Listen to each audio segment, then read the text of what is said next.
ഹൈക്കോടതിയുടെ നിർദ്ദേശപ്രകാരം ജില്ലാ ഭരണകൂടത്തിന്റെ നേതൃത്വത്തിൽ ഇടുക്കി പൂപ്പാറയിലെ കുടുംബങ്ങളെ ഒഴിപ്പിച്ചു തുടങ്ങി. രോഗികളും പ്രായമായവരും ഒക്കെ എങ്ങോട്ട് പോകുമെന്നറിയാതെ പകച്ചു നിൽക്കുകയാണ്.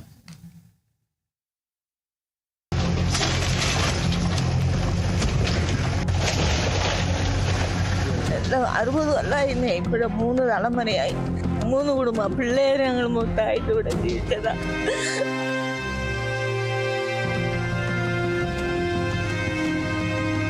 ഈ 10 ദിവസമായിട്ട് കണ്ണൂര് കിടക്കുക. പഞ്ചായത്തിലെയും അവിടെ ഒക്കെ പോയി കിടന്നിട്ട് ഒരു 10 ദിവസം ആവാസം ചോദിച്ചതൊക്കെ മാറ്റി തരാൻ വേണ്ട, ഈ വീട് വേണ്ടെന്ന് അമ്മ സമ്മതിക്കണ്ട.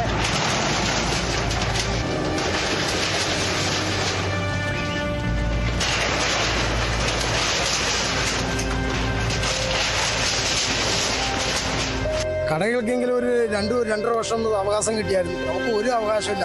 ഇന്നലെ വരെ ഞങ്ങൾ പഞ്ചായത്തിൽ പോയി അപേക്ഷ കൊടുത്തിരുന്നു.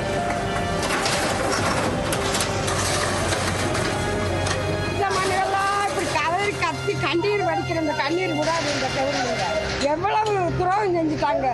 60 வருஷமா வாழ்ந்த இடம் கண்ணீர் விடுமா?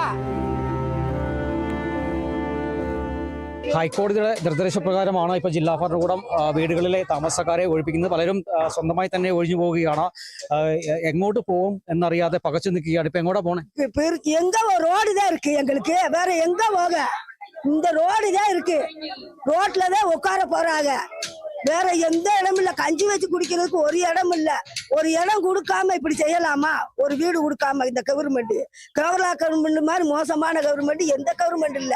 கலெக்டர்கிட்ட போய் சொன்னா மறிங்கிறது அந்த ஆளு. இதே மாதிரி அப்படி செய்வாங்க. பூரா அந்த தமிழ்காரங்கனால இப்படி இறக்கி விட்டாங்களே.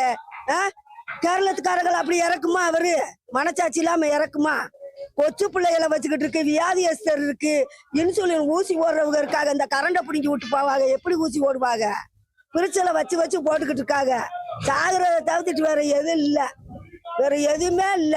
பிச்சை எடுத்தது மாதிரி பிச்சை எடுத்து கட்டினாங்க. இந்த வீடு வசூல் பிரிச்சு கொடுத்து கட்டுன வீடு. இந்த வீடு அவங்க காசு வச்சுக்கிட்டா கட்டினாங்க இல்ல. அன்னாடம் காய்ச்சிங்க ஆட்டா ஓட்டுனாத்தே அவங்களுக்கு கஞ்சி. வேற என்ன செய்ய முடியும்? ரோடுதே, வேற எந்த மார்க்கமும் கிடையாது. ரோட்லதான் இன்னைக்கு உட்காருவாங்க. வேற எந்த வீடு இல்லாம வாசல் இல்லாம அவங்க எங்க போவாங்க? ஒரு இடமும் இல்ல. இப்படி தெருவுல நிப்பாட்டிட்டாங்களே எல்லாரையும் இந்த கவர்மெண்ட்டை நம்பி நாங்க இங்க இருந்து எங்களுக்கு என்ன பிரயோஜனம் இருக்கு? ஒரு பிரயோஜனம் இல்ல. பிச்சை எடுக்கணும். ஆதார் கார்டு 60 வருஷம் ஆச்சு இங்க வந்து குடியிருக்க வந்து. எங்க தாத்தா பாட்டி காலத்துல அப்பயே இவங்க ஏத்தி விட்டுருக்கலாம்ல, வெளியேற்றி இருக்கலாம்ல.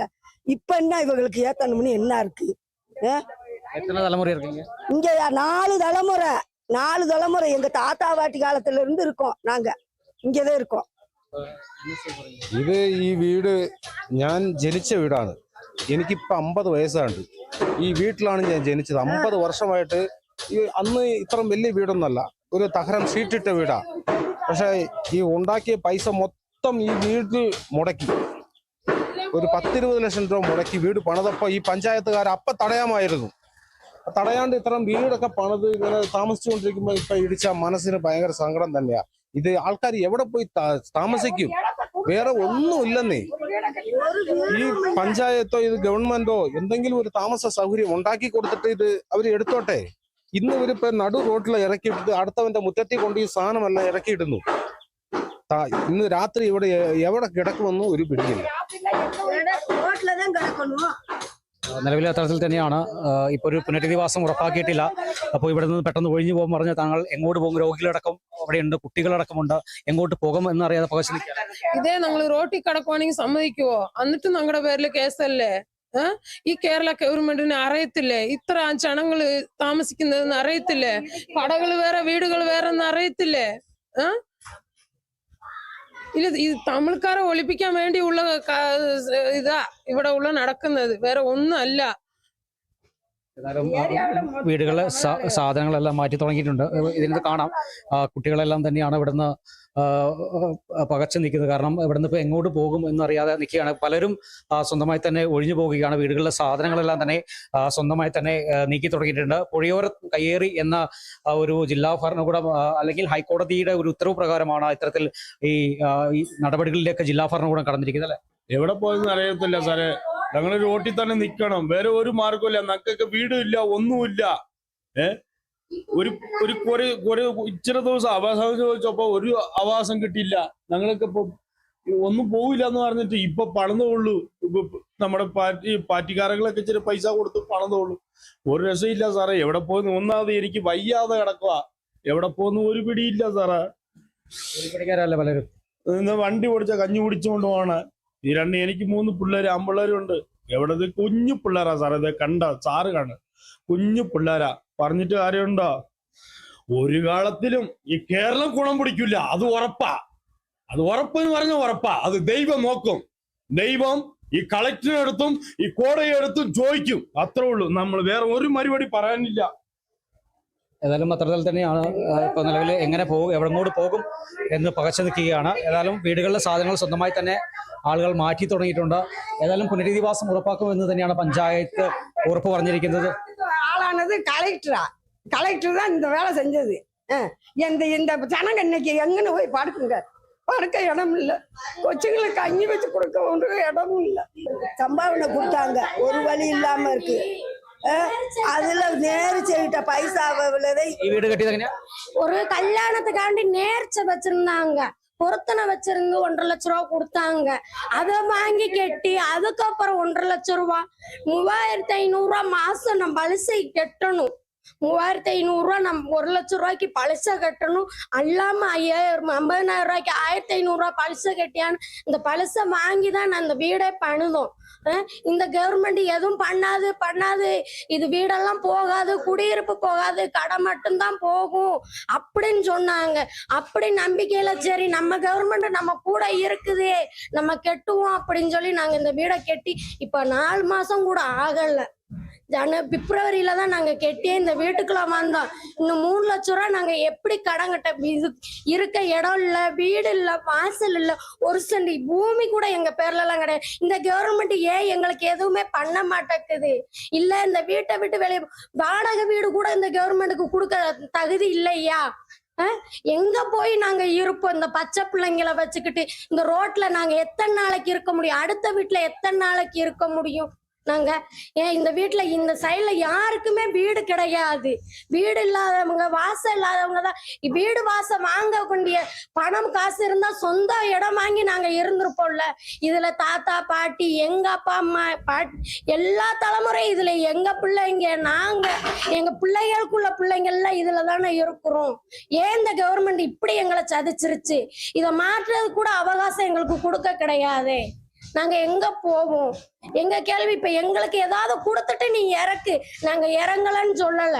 எங்களுக்காக வேண்டி ஏதாவது பஞ்சாயத்து மூலியமா ஏதாவது ஒரு இடத்த கொடுத்துட்டு அதுல ஒரு வீடு வைக்க அவகாசம் கொடுத்து கூட நீ மாத்தலாம்ல.